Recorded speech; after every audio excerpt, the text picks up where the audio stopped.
What's up, guys? Subzeric here, back for another VOD review. Today, we got something really cool. This is a game from Setsuko. This game comes reviewed from this player who DM'd me. If you guys remember the game that I reviewed where Title played Contested and around Tristana Reroll. This is the same player who recommended me that game. So I feel like they have pretty good taste in recommending games to VOD review. They also said they are 900 LP EUS. So, I mean, you know, a quite solid player. And they said this game from Setsuko was like a really interesting game. And I mean, what they said about the game, I don't know. I'm hyped to watch it and see just how Setsuko works his Setsuko magic in a game of TFT. So we start off here with this Irelia 2, so we're certainly going to play around that with a Leona as well. Lux, another just solid frontliner here. We could even, if we get any amount of gold drop here, we can make 10 here on this board would be pretty good. And we have the tier here, so yeah. Oh, but I mean, Leona is actually the one thing that we would get dropped here where we wouldn't make gold. All right, never going to be team building. Delayed start makes 0 sense here. Latent Forge is fine, so that's a perfectly reasonable option here. We roll into Band of Thieves, so then we can certainly consider that. Throw that into Irelia and feel pretty good here. Gold subscription is the portal. So I don't think that changed anything too much. Over Encumbered also really good as an item. I don't know. I think I'd still just take Band of Thieves here, but I mean, none of these are bad options. So let's see what Setsuko takes. He just takes the Over Encumbered here because he knows, you know what? Like I can level here, play a pretty strong board. Whoa, wow. Okay, I can't say I was expecting that. His idea is Over Encumbered, and I have the tier here. It almost looks like he wants to force Dominators from this spot. And he also says, you know, even with something like a Band of Thieves, my board wouldn't be strong enough. I don't actually have any damage on this board. Setsuko, like a really good judge of how strong his board is. So why not just full open? Wow. I mean, yeah, just full open with this augment here. That's pretty crazy. But I mean, Setsuko, he's someone who like he is either, you know, win streak in the lobby, 5 streaking, just destroying everybody. Or, I mean, this is his spot here where he's like, you know what, I'm just going to full open. I don't know, maybe Setsuko is a big believer in full open or something like that, thinks it's like strong. I mean, especially with this augment, you know, obviously you can't hold a huge bench, so full open doesn't get harmed by that whatsoever because you're not holding anything on bench. So so pretty chill. Also, check it out. Got some boba tea. With, it's taro. Pretty good, though. I left it in the fridge for a while. I don't know if you guys, I mean, we're just doing this while Setsuko full opens here. I don't know if you guys ever like if you leave boba pearls, especially like a milk tea in the fridge, they get kind of hard. Like they're worse than they were. Honestly, this place though doesn't have the best pearls, I will say. I'm not going to shout out the chain because you know, I'm holding out for that sponsorship, but yeah, their pearls, I don't know. Maybe it was just like employee failings, but I don't know. These were not the best boba pearls I've had, but I mean, you take what you can get, right? Speaking of taking what we can get here, we're going on a carousel. Have to imagine we go for a giant's belt here. Bow or belt? I would think it's bow here. Interesting bow pickup. I can't suck up a bow pearl. I was getting straight taro. The bow pickup is interesting actually. From my perspective, I wonder what his thought process is. I was thinking Giant's Belt here is like one of the highest priority components if you were to play Dominators. I mean, maybe his thought is that it's not a Dominators game. If it isn't though with tier open, I don't know what this is. Heimerdinger came? But even then you certainly wouldn't pick a bow here. I don't know what bow is. I mean, maybe he's just saying, you know what? I can flex whatever. I can play any comp from this spot. So I'll just take a generic item here, continue to loss streak, and then we'll just play based on what we get. You know, bow can be a dominator item, it can be an emissary, it can be anything. So that must be the idea from Setsuko. A pretty smart idea actually, that bow is actually probably one of the most flexible items we could take here. I guess the only counter argument to that is that like belt is really flexible as well. Every comp can use a Sunfire Cape, so I still feel like I would have taken the belt, but maybe I'm too much of a belt enjoyer, and maybe Setsuko enjoys it less. All right, we fight this guy who's actually on a loss streak here. I'm not really sure. I mean, I guess they didn't want to sell off some of their upgrades here, but kind of sucks for them that they 4 lost here. Wow, Garbreaker Shiv is disgusting, by the way. That would really make me interested in playing a Heimerdinger game from this spot, which is why the belt would be good. I don't know, the bow's not even that good in Heimerdinger, but we'll see. All right, one more round to go before we get our cash out here. We're actually just gonna level up to 6 because, I mean, 1, why not? We get the early level 6 shop, and 2, this guarantees that we win. I mean, I don't think an extra Sentinel is necessary to win this fight. We were always gonna win, but the big up is that we get the extra level 6 shop, and yeah. Setsuko's gonna opt to not pick up the orbs here. I think it's pretty smart. Or is he? You can pick up 1. I would just be kind of slow about picking them up here. just because you don't want the units to accidentally explode here. And yeah, he will actually not pick them up at the end here. Okay, a billion items here. Let's look at what we have spot-wise here. What I'm seeing immediately just from glancing is a lot of items and a lot of AP. There's really, I don't know, it looks a little tough to play AD from this spot, just with this many rods, this many cloaks. As far as items do go, if you wanted to play a Dominators game, you have something like Nashor's, Sunfire, Ionic Spark, maybe JG, probably Nashor's, Sunfire, Ionic Spark, JG. And then you have like, you have an extra bow open, which is a little bit awkward. Maybe that can be like Shiv or Red Buff down the line, but like the items do look pretty reasonable to play into to Dominators. Outside of that, Emissary looks a bit tough here. So yeah, he is going to go the Nashers here. And the idea is that we will play Dominators, Nashers, Sunfire, Ionic Spark, JG, and will he finish it off with anything? No, he won't. Yeah, it's enough. It's whatever. Just call those item slams exactly. I mean, you know, it's whatever. I mean, that's why you watch the VODs, right? Because this guy's a beast. Climb the ladder, Noble Sack, War for the Undercity. Probably Noble Sacrifice here. Just a solid frontline augment, and like Climb the Ladder, not very good in this comp. Rerolls both.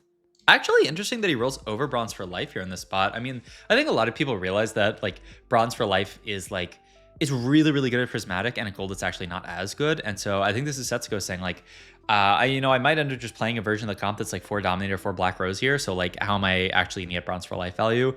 I don't really want to go out of my way to get Bronze for Life value unless it's for the Prismatic. Seems like what he's saying here, which is interesting knowledge to have. But yeah, I mean, just going to keep chilling here. Hopefully going to pick up Shojin on Carousel, I would think, just to guarantee that. Only downside is you have to take a sword, but it's not even that bad later.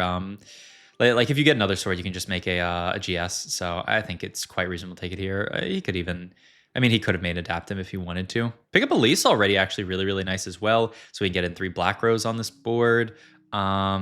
Yeah, I mean, the spell looks nice. He can even actually level here for so cheap here. Just play double Rennie, double Cassiopeia here. Fantastic level from Setsuko, actually. We're so rich, and actually like 55 HP, not even bad. And we even could look at, potentially winning fights here soon with the Mundo with items. Yeah, like we're gonna end up winning this fight. Wow, fantastically played. And imagine if there's a Silco on Carousel, if there's a Mundo on Carousel. Ideally, once again, we want that sword. There's no Elise pair with belts. He was gonna opt to take the sword just to guarantee it, but now he does end up getting the Elise pair here. I mean, belt's such a good component. I think it actually has to be a consideration. So yeah, in worst case, we can make Adaptive onto the Silco. It's got pretty bad synergy with the show or the Nashers, but it's fine here. Pick up the Elise too, and ooh, look at this. Yeah, I think this makes so much sense. Elise backline carry here. This really fell off in the earlier on to the set. And whoa, he's also going to just slam the double Nashers here. I mean, I think a lot of people really like, I've seen this double Nasher slam a lot here, so I think this makes a lot of sense.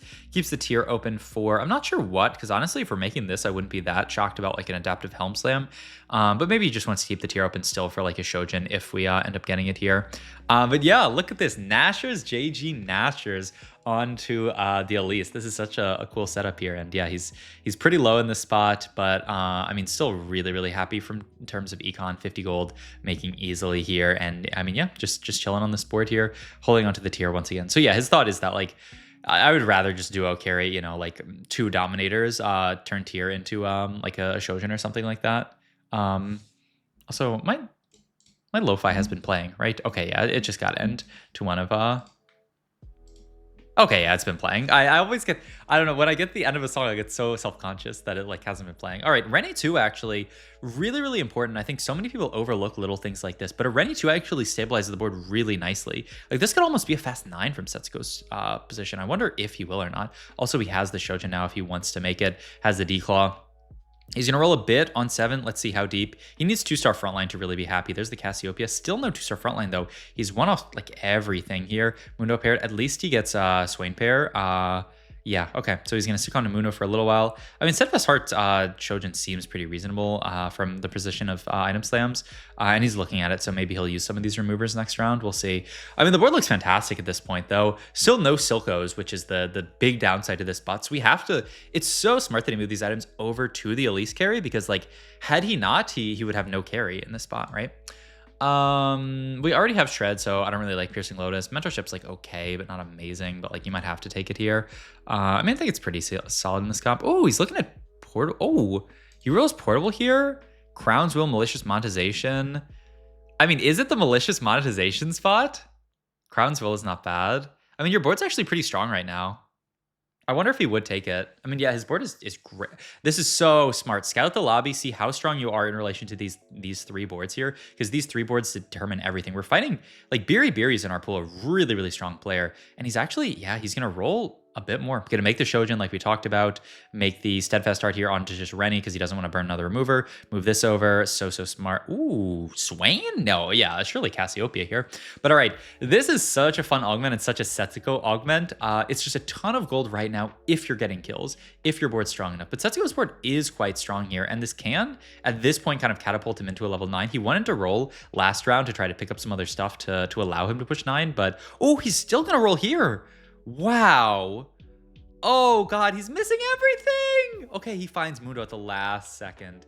Okay, and he's also got this this Jace that he wants to fit on this board. I mean, could end up dropping out of Sorks, I guess, or I don't know. We'll see what he ends up fitting here. Actually, wait, he's got the GP. Is this gonna be a 4 Form Swapper setup here? Wait, that would be so woke, but like I could actually see it. But we'll see what his board ends up being. Actually, this spot is crazy, and he is on a 5 streak now with just how strong he's been playing for his board. Look at this, Silco out of the pool. We are gonna have to be Elise carry for a long time. There's a LeBlanc and Carousel that we would like to pick up, can't buy it, so we'll just take the glove here for a solid damage item here. But yeah, do you want to drop out of some of these units and actually play 4 Form Swapper? I feel like you do. So yeah, that over that, and then you would have to drop out of Rennie, right? 4 Form Swapper, 3 Black Roses is setup. What a cool flex board from Setsuko. I mean, this is not cookie cutter TFT, baby. This is not, oh, you know, I just played what was on you know, tactics.tools. I just played, you know, the best comp. This is building a board from the ground up, just saying what units do I have, and then taking an augment, such an insane kind of like reverse tempo augment in this malicious monetization just to catapult us into a level 9.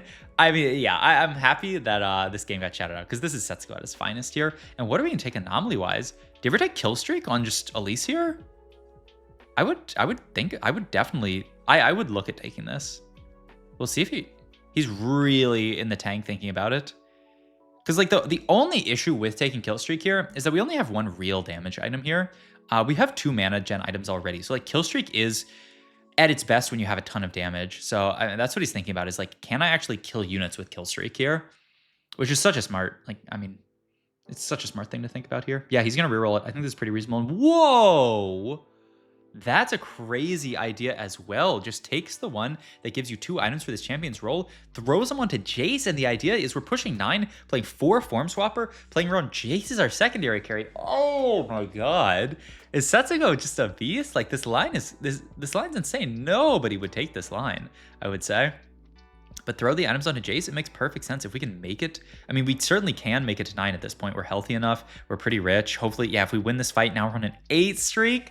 Like, we can definitely make it to 9 here. And, like, if on 9 we can find Jace too, then we have 2 4 Form Swapper carries. Like, this spot looks... this is such a cool game from Setsuko. It'd be interesting to see how he caps out the board as well. Like, the Black Rose fits in pretty naturally. Like, a LeBlanc for level up seems very reasonable here. Looking for just a final Jace item, and his idea is going to be, the idea is Adaptive Helm and then Shojin over onto the Jace.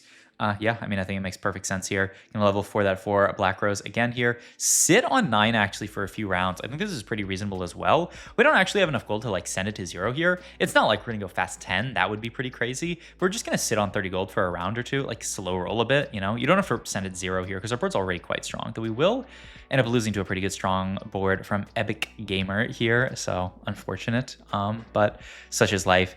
There is our Mordekaiser, who could be another duo carry. Setsuko going to keep all of his options over, and there's the LeBlanc, who I believe, yeah, just has to come in over this. No reason not to. Holding on to these Silcos as well. Once again, like, remember, this was supposed to be a Dominators game. We made items for Dominators, though I don't know that you can actually pivot back into Silco at this point.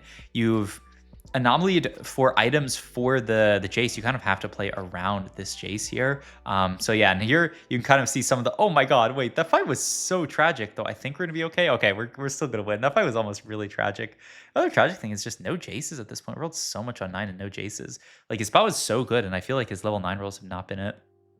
I don't know what that put in was for. Like, yeah, obviously 5 Black Rose is really good, but ain't no way I'm cutting a Mundo 2. Ain't no way I'm cutting a Garen 2. I love that he's still holding on to this this Mordekaiser, by the way. It's a really big option to cap out our board as well. Like Setsuko never leaving any stone unturned. Also, we are fighting VCLF here with a Mordekaiser too, which is bit unfortunate for us, actually, because him having that makes it a lot harder for us to find it. All right, there's a Mord on Carousel. It is a second LW, though, so I don't know that we can, in good conscience, take that. So he's just going to take the GS as another damage item here. Just throw that onto the Cassiopeia for now. Not bad. So, yeah, I mean, I think this is quite reasonable. Yeah, just the odds of finding Mord 2 are not that high. You can end up picking this 2-star up. I mean, we're capped. Honestly, especially not finding any Jaces, we're actually capping pretty low here. It'll be interesting to see, but I mean, Setsuko playing this line, imagine, ooh, wow. He does actually finally sell the Mundo. He says, you know what, Dominator doesn't matter on this board at all. I need the gold to roll, and 5 Black Rose is a big spike here. I mean, I think, did the board actually get stronger there? I feel like the board got a hair weaker, dropping a 2-star 4 cost for just this Morgana. But, I mean, he wanted the gold to roll, right? There's LeBlanc 2. Okay. I mean, that's probably the worst one to hit. You definitely would have preferred to hit Jace over this, and you can see why. He's zooming in and out. I wonder, is he not going to move items? Oh, wait, he can't. He can't. He doesn't have a remover. Oh, we need to live one more round to see if we can move remover, can we? We're fighting Nakrak here, level 9. We swapped actually beautifully to the right side here, so we're not getting sniped by anything here. Good LeBlanc ult. This is a big Mordekaiser. Easy dub here, actually. Wow. Solid top 4 from Setsuko. I mean, well, we'll see how far he can end up going in this game. But I mean, even going top 4 in this game, I think is a triumph. Playing a Dominators comp completely, you know, like not being able to play 4 Dominators at all, actually. And then pivoting into this 4 Form Swapper board, I think. Actually genius playing around Elise carry here with the 4 Form Swapper. Like, what even is this? All right. And we're going to roll down here. If we hit Jace 2, we actually have odds of capping out high enough and winning the entire lobby. We do need to hit Jace 2, though. No Jace 2 for Setsuko. I mean, Sometimes the game is just not very good, and this is one of those times. TG for frontline, move the Nashers over to LeBlanc. What are we fighting here? We're fighting the Mordekaiser too. Sadly, I don't know that this board is good enough to beat. Oh my god, we actually did a lot of. Wait, is this board good enough to beat Mord 2? It's so close. I mean, obviously Jace 2 and we would win this, man. I mean, I think Setsuko got a bit robbed, but he played this game beautifully. Like, this game could have easily been a top 1, top 2 if he had ever hit Jace 2 on that roll down. But I really love how he played this game, and a very good recommendation. So shout outs again to Dipmeister on this recommendation, because this is a really, really fun game and a really good one to review for thinking about how to play flexibly in TFT and just play around, like when you miss, just to still play around other stuff. So hope you guys enjoyed this video. If you did, please like, comment, and subscribe. Check out my Twitch, all my other links down below, and I'll see you guys in the next one. Bye.